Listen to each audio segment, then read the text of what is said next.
ada dua. Satu adalah zikir am,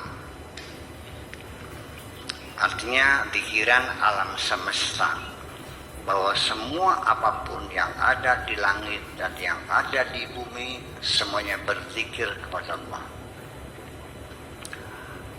Apa zikirannya? Adalah tasbih. Dasarnya apa? Dasarnya firman Tuhan sendiri, yusabbihu lillahi ma fis samawati wa ma fil ardh. Semua apapun yang ada di langit, yang ada di bumi, semuanya bertasbih pada Allah. Walakinnahum la yafqahuna tasbihahum. Hanya saja mereka tidak paham tasbih alam semesta ini. Nah, saya sendiri belum lama bahwa menyadari bahwa alam semesta ini juga bertasbih. Selama ini saya tidak tahu. Sampai umur saya 60 tahun mencari kebenaran, ya kan, baru paham. Ya lumayan terlambat juga kan. Iya. Yaitu ketika saya masuk hutan bertapa 40 hari dan saya bertasbih pagi, sore, siang, malam, dengan mata tidak melihat kemaksiatan, telinga tidak mendengar kemaksiatan, mulut tidak mengatakan kemaksiatan, tangan tidak melakukan kemaksiatan, hanya di hutan saja, hanya dalam kegelapan malam di tengah hutan. Ternyata setelah saya menggunakan bahasa yang sama, baru saya paham mereka bercakap-cakap. Kita di sini pakai bahasa Indonesia, betul. Andai kan ada orang bercakap-cakap dengan bahasa Cekoslovakia, bisa paham nggak? Nah, baru kita akan paham berkomunikasi kalau kita menggunakan bahasa yang sama. Alam semesta bahasanya sama, yaitu tasbih. Yusabbihu lillahi ma fis samawati wa ma fil ardh. Nah, ketika Anda tidak bertasbih, ya Anda tidak akan saling paham. Ketika bahasamu sama dengan bahasa alam semesta, itu tasbih, maka Anda baru paham tasbih mereka.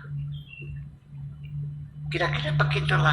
Nah, ketika kita semuanya belajar bahasa Cekoslovakia, nah baru kita bisa berkomunikasi.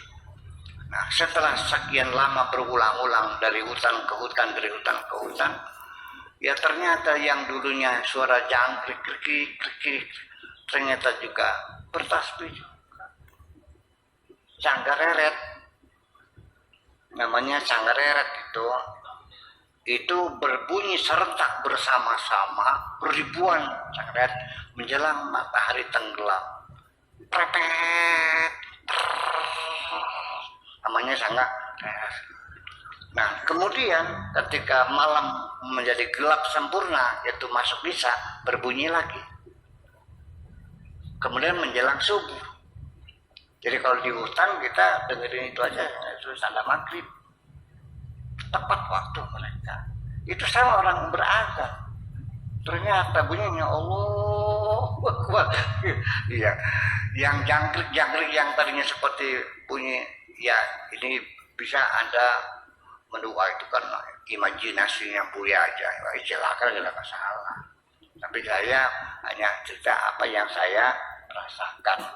Ternyata suara jangkrik di hutan yang dulunya krik, ternyata terdengar oleh telinga, ya subhanallah, alhamdulillah, wa la ilaha illallah, Allahu akbar, subhanallah, alhamdulillah, setiap malam seperti itu. Kadang-kadang bulu remang itu meremang juga. Ternyata goblok banget gue ini.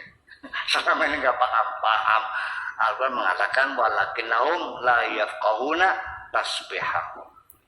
Jadi kalau Anda ingin bertasbih bersama alam, ya bacalah subhanallah, subhanallah, subhanallah, subhanallah.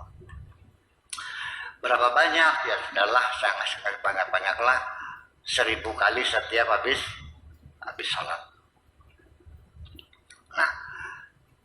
Tetapi ketika Anda ingin punya keinginan untuk meningkatkan keimanan, ketauhidan, supaya betul-betul mengesahkan Tuhan, betul-betul esa, ya zikirnya ya setiap malam aja, yaitu menjelang tidur baca la ilaha illallah 1000 kali itu aja. Itu yang paling cocok. Nanti dengan sendirinya akan ada peningkatan keimanan dan kita betul-betul Tuhan my everything, esa dalam segalanya.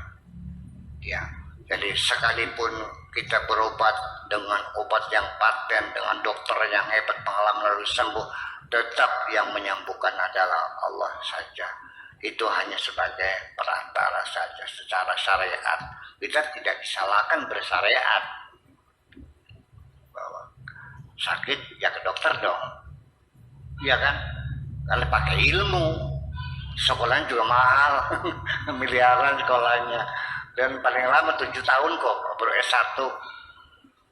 Kalau bahasa Indonesia emang 4 tahun ya. Tapi golongan sama aja, 3A ya.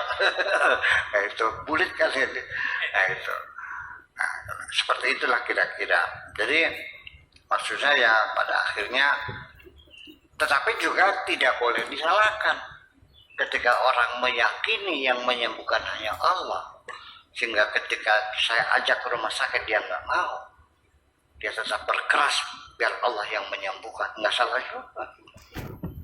Itu hak pribadi seseorang untuk berobat atau tidak berobat. Ya, jangan dimusyrikan orang yang pergi berobat. Karena juga dia mencari sebab, bukan mencari musabbib. Ya, tetap saja di dunia ini tidak pernah lepas diberlakukan hukum kausalita. Nggak salah kalau pengen kaya ya rajin kerja dong, betul nggak? Pengen pintar ya rajin belajar, pengen benar ya meningkatkan kualitas ibadah, itu semacam itu. Tetapi secara hakikat juga tidak bisa disalahkan untuk mengatakan bahwa tidak selalu orang yang bekerja keras itu kaya. Ada nggak orang yang banting tulang peres keringat miskin terus? Ada nggak yang leha-leha saja tapi kaya? Ada nggak yang belajarnya rajin gobloknya angger? Ada nggak yang malas-malasan yang lebih pinter? Ada nggak dokter jantung yang matinya karena jantung?